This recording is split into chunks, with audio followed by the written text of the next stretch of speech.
Hey guys, welcome back to my channel. I hope कि आप सब बहुत ही अच्छे होंगे। और ये महाअष्टमी के शाम का वीडियो है, जो कि मैं फास्टिंग की थी ना, तो उस दिन मैं साबूदाना का खीर बनाई थी और फलारी करने के लिए।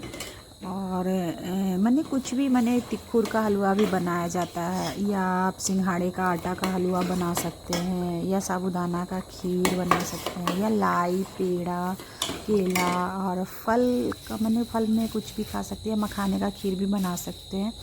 तो यहाँ पे फ्रेश चीनी रहता है ना, तो फ्रेश चीनी डालते हैं। और जो पर डे यूज करते हैं ना डब्बा वाला चीनी, वो चीनी को इस्तेमाल नहीं करते हैं। तो मेरा साबूदाना बन के यहाँ पे रेडी हो जाता है।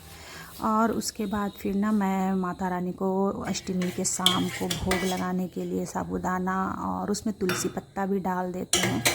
सो तुलसी पत्ता भी हम तोड़वा के मंगवा लिए थे और मुझे याद ही नहीं था, जो फिर बाहर से हमको तुलसी का पत्ता मंगवाना पड़ा तोड़वा करके।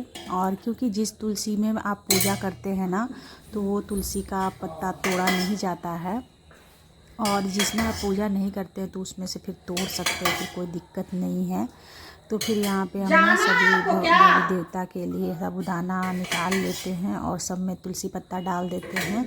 और शिव जी को तुलसी पत्ता नहीं पड़ता है, क्योंकि तुलसी लक्ष्मी का प्रतीक है, लक्ष्मी का अंश है तुलसी माँ। और इसलिए शिव को प्रसाद का जो भोग लगता है ना शिव जी को, तो उसमें तुलसी पत्ता बिल्कुल भी नहीं दिया जाता है। अदरवाइज़ जितने भी देवी देवता हैं, सभी देवी देवता में भोग का प्रसाद जो होता है उसमें तुलसी का पत्ता डाला जाता है। चाहे वो हनुमान जी हो, चाहे वो गणेश विष्णु भगवान हो, लक्ष्मी माँ हो।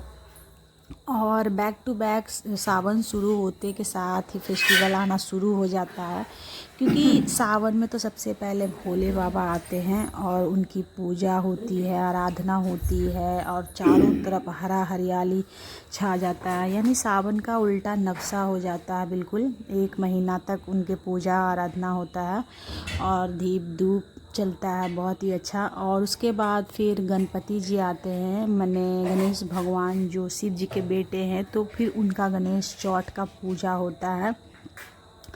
और उसके बाद फिर माँ दुर्गा आती हैं, यानी पार्वती का रूप जो है माँ दुर्गा।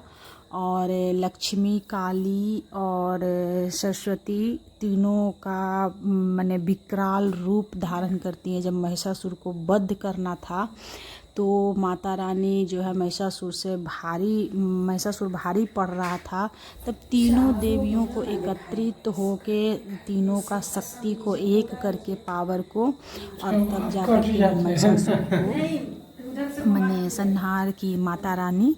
तो इसी महाअष्टमी के दिन ही, तो इसीलिए महाअष्टमी का उसी दिन दुर्गा माँ का निर्माण हुआ, उत्पत्ति हुआ है।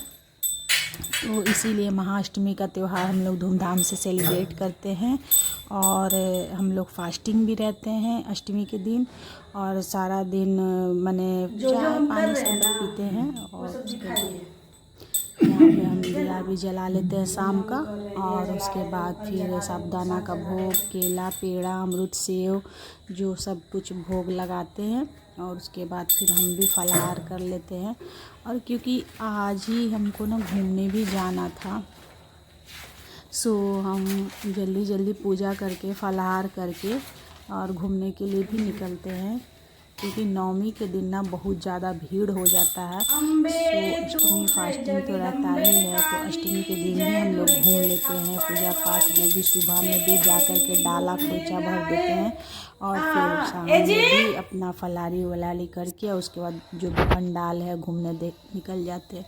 और यहाँ पे सब भोग वोग लग गया है, माता रानी को प्रसाद वगैरह जो वितरण कर दिए हैं। और उसके बाद फिर सबको प्रसाद दे देते हैं, बांट देते हैं।